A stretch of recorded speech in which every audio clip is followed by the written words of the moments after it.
Hey everybody, it's Rob with the Refire Kitchen where we've got dinner covered. Tonight's episode, our #1 selling product, shepherd's pie. Stick around, we're gonna fire it up.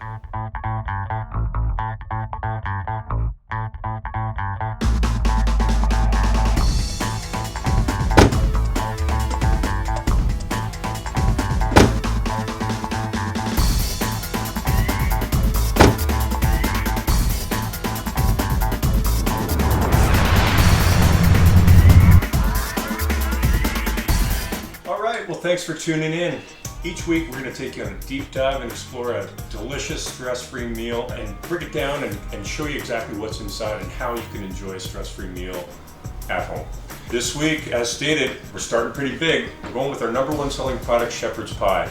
Called the brick that built the house. Let's take a look at that. All right, so I've got a couple of different options here. We do a full-size tray and we do a half-size tray. This is 3 to 4 portions. It's about a 3-pound tray of food.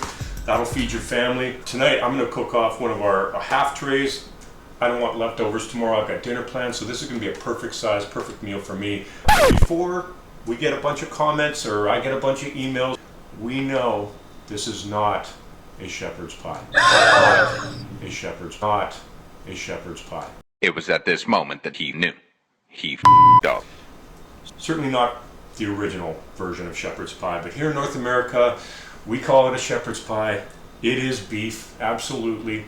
Probably should have been called a cowboy pie, rancher pie, cattle wrangler pie, something along that lines.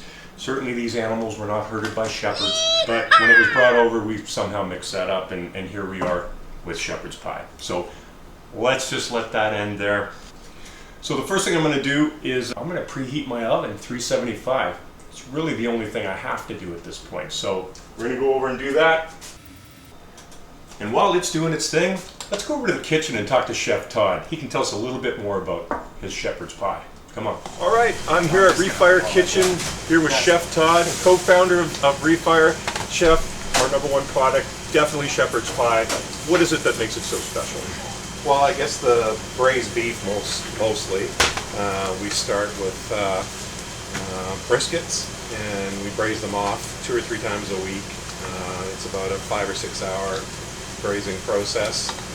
After we braise it, we pull it, and then add it to the shepherd's pie mix. All right, I want to take a deeper look at that brisket, but right now, Chef Todd is preparing for you at home so you can see exactly what goes into our shepherd's pie mix. Chef, what do we got here in the pan right now? So we're browning ground beef and vegetables, onions, carrots, peas, and corn. We brown that, then we add our gravy we make in-house. We add that to it, and then we add the brisket. Chef, are we at the point now where we're going to add some of that gravy to the pan? All right, so I see our mix coming together here. When do we get to add that brisket? That's what I'm really concerned about. As soon as we bring the gravy to a simmer, we let it simmer for, probably half an hour, 40 minutes, and then we add the brisket.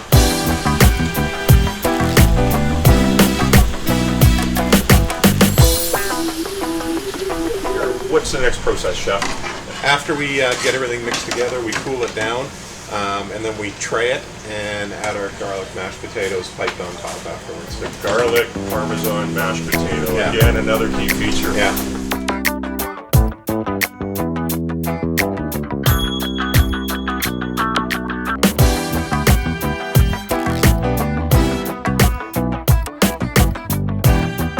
Okay, well, I hope you found that interesting. So we're back here in the kitchen, and we're gonna fully prepare this shepherd's pie. So the first thing I'm gonna do, and this is a tip that I actually have to credit one of our customers with. I wish I had paid more attention at the time to actually give you full credit for this, because this actually was a game changer for me. This particular customer watched one of my videos where I was pulling the lasagna out of the oven and sticking my thumb with my oven mitt all in the cheese and making a mess of things. And she typed into the comments, "Put the pan on a pan." Put the pan on a pan. So simple. I will never not do it. Absolute game changer, and I suggest that each and every one of you do it. Certainly makes getting it into the oven much more easy to do, but also these foil pans, as they heat up, they can get a little soft. So I think it provides a little protection from maybe spilling, particularly in the fuller, larger size trays. Anyways, what we recommend is foiling the top for the first half an hour, Gets kind of a nice deep heat into the casserole. And as we know, shiny side down, right? We want to reflect the heat back into the casserole. So shiny side down, foil the top, and then we're just going to pop it in the oven.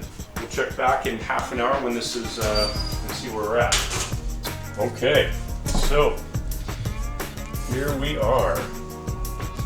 This is the half an hour mark, and this is where we recommend taking the foil off. Ooh, look at that gravy. All right. So now we're going to go back into the oven. So that's what we're looking at half an hour. You can see the gravy starting to bubble through, lots of gravy in there.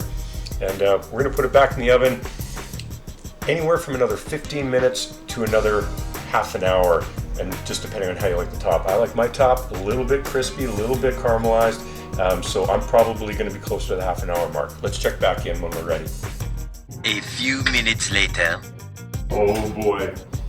Okay folks, this is the moment we all been waiting for. This is it. So this is 50 minutes total. So 30 minutes with the foil on, and 20 minutes, and this gets my potato exactly where I like it. The gravy's bubbling, everything's caramelized on top.